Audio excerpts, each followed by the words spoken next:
श्री कृष्ण गोविंद हरे मुरारे, हे नाथ नारायण वासुदेव।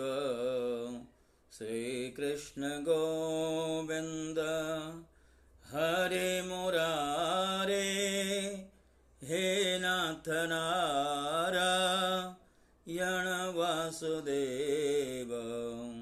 श्री कृष्ण गोविंद। श्रीमद् भागवत महापुराण की भाव यात्रा 10वें स्कंद के 34वें अध्याय तक आ पहुंची है। आज के प्रसंग में प्रवेश करने से पूर्व आपसे हार्दिक अनुरोध है कि यदि आपने हमारे चैनल को सब्सक्राइब नहीं किया है तो इसे अवश्य कर दें। तो आइए आज का जो प्रसंग है इसे हम आरंभ करते हैं। ये जो 34वां अध्याय है, इस 34वें अध्याय में भगवान के द्वारा सुदर्शन और शंखचूड़ के उद्धार की कथा है। जैसा कि आप सब जानते हैं, राजा परीक्षित और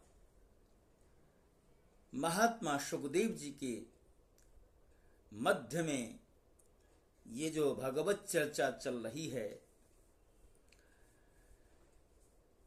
इस अध्याय के आरंभ में सुखदेव जी कह रहे हैं कि राजन, तुम्हारे मन का जो भाव है, कथा को लेकर के तुम्हारी उत्सुकता है, वह स्वागत योग्य है। इसलिए मैं एक और प्रसंग जो भगवान के प्रति भक्ति की वृद्धि का कारण है उसे सुनाता हूं। एकदा देवयात्रायां गोपाला जात कौतुकाः अनोभिरनुयुक्तैः प्रयोस्तेऽम्बिकावनम्।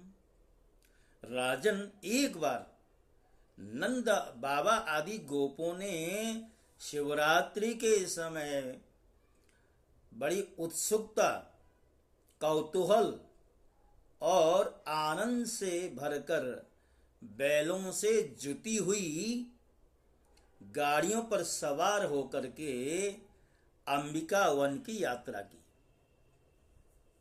राजन, वहां उन लोगों ने सरस्वती नदी में स्नान किया और सर्वांतर्यामी पशुपति भगवान शंकर जी का तथा भगवती अंबिका जी का बड़ी भक्ति से अनेक प्रकार की सामग्रियों से पूजन किया। वहां उन्होंने आदर पूर्वक गौएं, सोना, वस्त्र, मधु और मधुर अन्न ब्राह्मणों को दिए तथा उनको खिलाया पिलाया। वे केवल यही चाहते थे कि इनसे देवादिदेव भगवान शंकर हम पर प्रसन्न हो।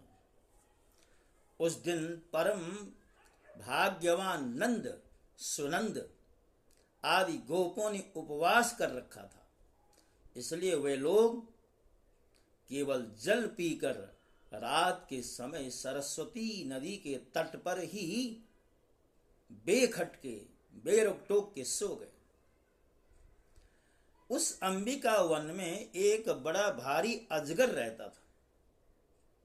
उस दिन वह भूखा भी बहुत था। दैववश वह उधर ही आ निकला। उसने सोए हुए नंद जी को पकड़ लिया। अजगर के पकड़ लेने पर नंदराज चिल्लाने लगे, हे पुत्र, हे कृष्ण। इस तरह पुकारने लगे हैं। कहने लगे, पुत्र देखो, यह अजगर मुझे निकल रहा है, मैं तुम्हारी शरण में हूं।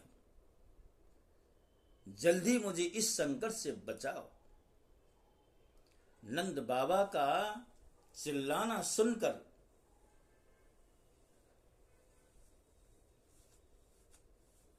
सब के सब गोप एकाएक उठ खड़े हुए और उन्हें अजगर के मुंह में देखकर भयभीत हो गए। अब वे लुकाठियों अर्थात अधजली लकड़ियों से उस अजगर को मारने लगे, किंतु लुकाठियों से मारे जाने पर और उसके द्वारा जलने पर भी अजगर ने नंद बाबा को नहीं छोड़ा। इतने में ही भक्तवत्सल भगवान श्री कृष्ण ने वहां पहुंचकर अपने चरणों से उस अजगर को छू भर लिया। भगवान के चरणों का स्पर्श होते ही अजगर के सारे अशुभ समाप्त हो गए और वह उसी क्षण अजगर का शरीर त्याग कर विद्याधरार्चित सर्वांग सुंदर रूपवान बन गया। उस पुरुष के शरीर से दिव्य ज्योति निकल रही थी। वह सोने के हार पहने हुए था। जब वह प्रणाम करने के बाद हाथ जोड़कर भगवान के समक्ष खड़ा हो गया, तब उन्होंने उससे पूछा, को भवान परया लक्ष्म्या रोचतेद्भुत दर्शन कथम जुगुप्सिता मेताम गतिम व प्रापितो वशः। तुम कौन हो? तुम्हारे अंग से सुंदरता फूट रही है। तुम देखने में बड़े अद्भुत जान पड़ते हो। तुम्हें यह अत्यंत निंदनीय अजगर योनि क्यों प्राप्त हुई, कैसे प्राप्त हुई? अवश्य ही तुम्हें विवश होकर इस योनि में आना पड़ा होगा। तो उसने उत्तर दिया, अहं विद्याधरः कश्चित् सुदर्शन इति श्रुतः श्रिया स्वरूप संपत्तिया विमानेनाचरं दिशः। अजगर से पुरुषत्व को प्राप्त हुआ वह व्यक्ति बोला, भगवन मैं पहले एक विद्याधर था। मेरा नाम था सुदर्शन। मेरे पास सौंदर्य तो था ही, लक्ष्मी भी बहुत थी। इससे मैं विमान पर चढ़कर यहां से वहां घूमता रहता था। एक दिन मैंने अंगिरा गोत्र के कुरूप ऋषियों को देखा। अपने सौंदर्य के अभिमान से मैंने उनकी हंसी उड़ाई। मेरे इस अपराध से कुपित होकर उन लोगों ने मुझे अजगर योनि में जाने का शाप दे डाला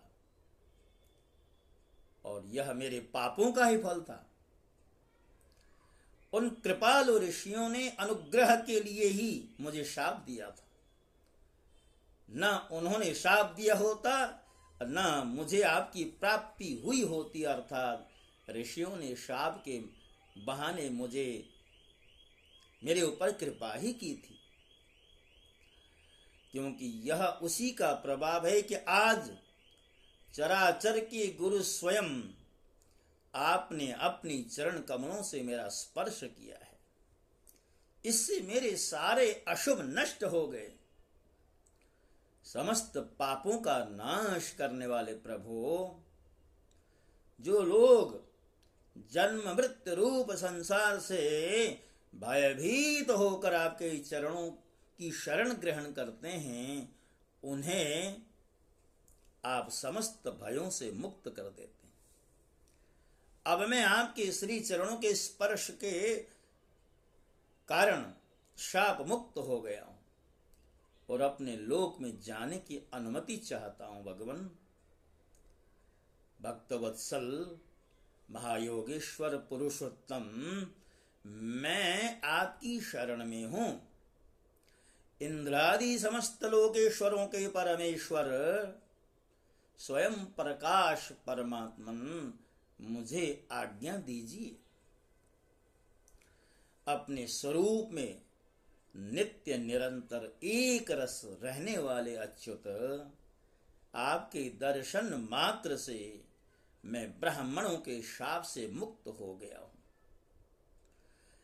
यह कोई आश्चर्य की बात नहीं है, क्योंकि जो पुरुष आपके नामों का उच्चारण करता है वह अपने आप को और समस्त श्रोताओं को भी तुरंत पवित्र कर देता है।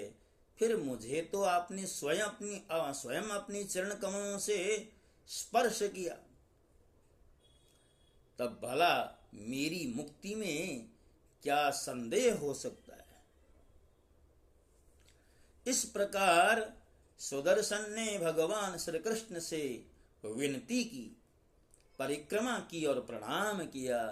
फिर उनसे आज्ञा लेकर वह अपने लोक में चला गया और नंद बाबा इस भारी संकट से मुक्त हुए। राजन, जब ब्रजवासियों ने भगवान श्री कृष्ण का यह अद्भुत प्रभाव देखा, तब उन्हें बड़ा विस्मय हुआ।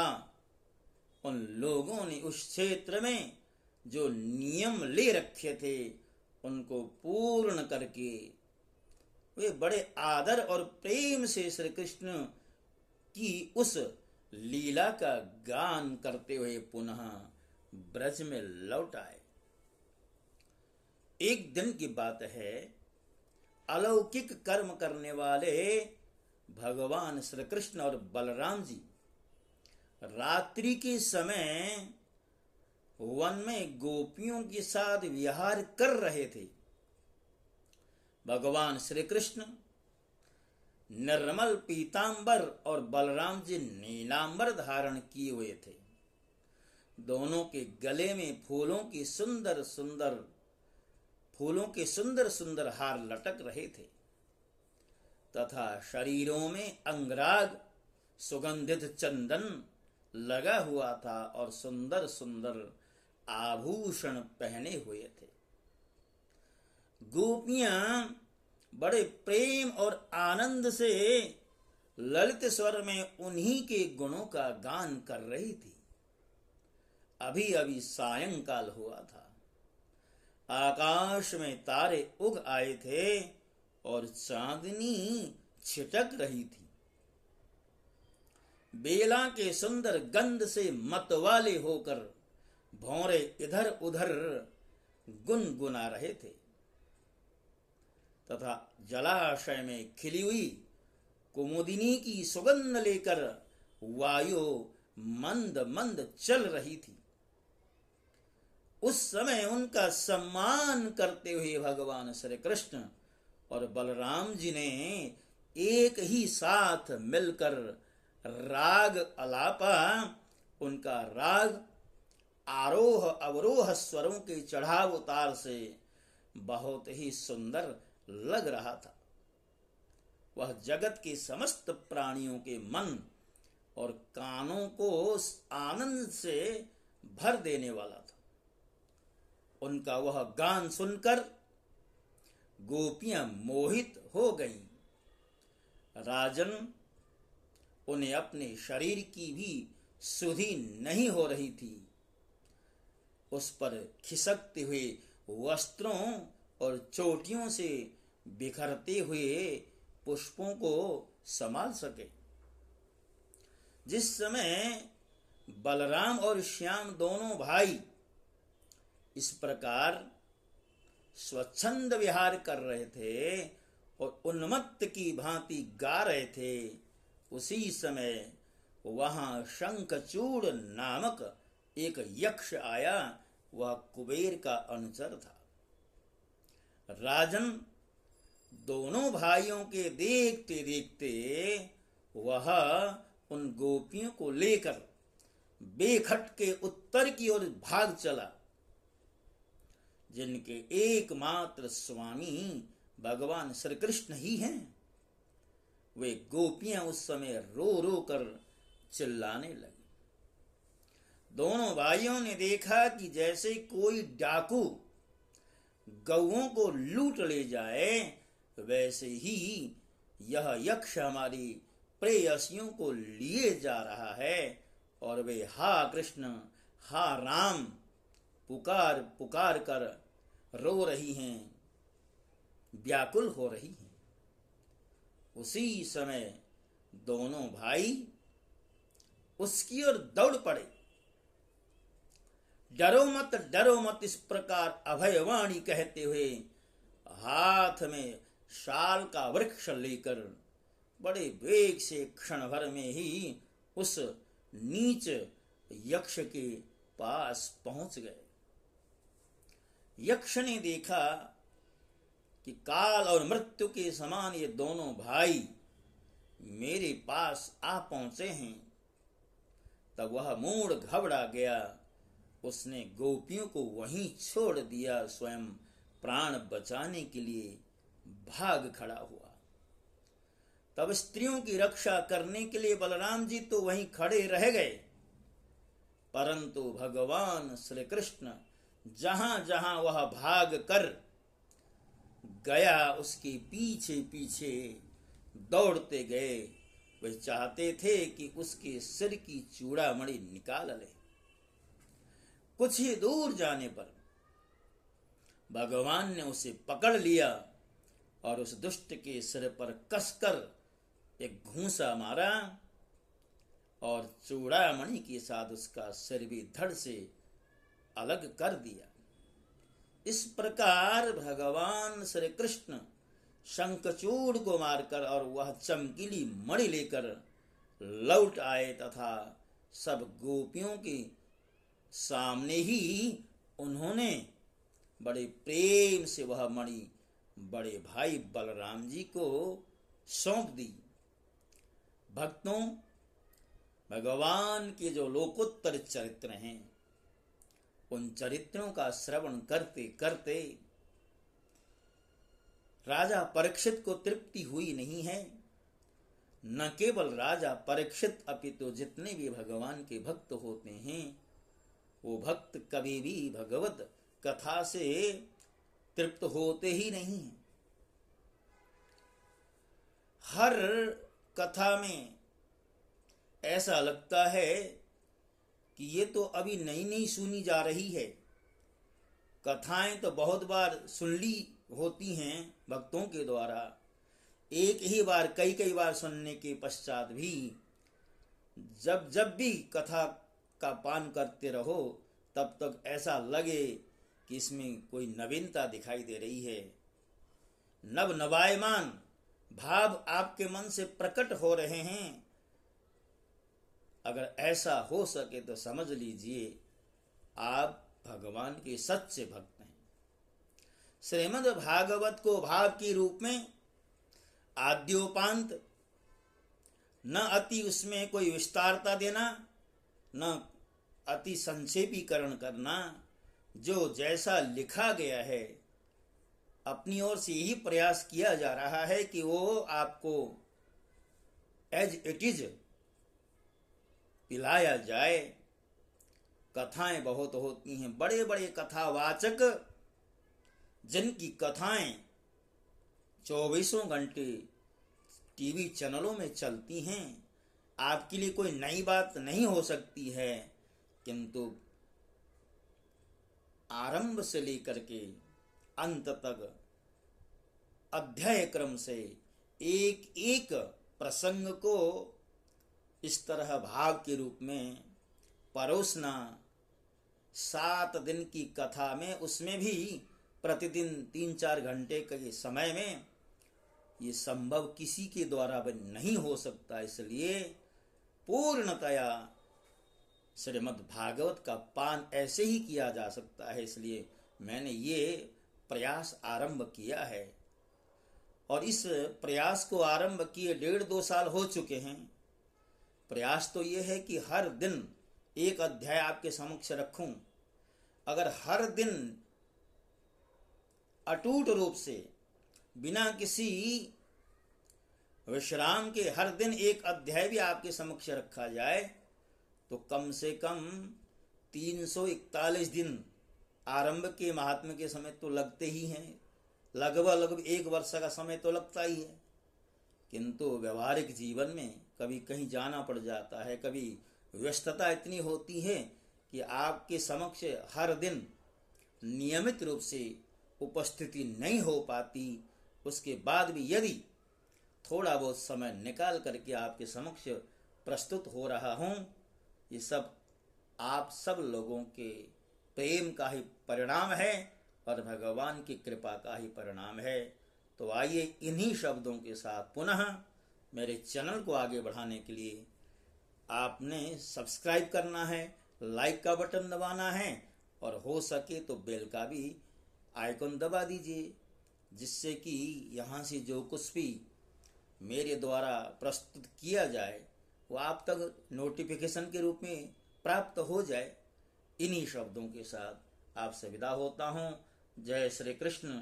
ओम नमो भगवते वासुदेवाय।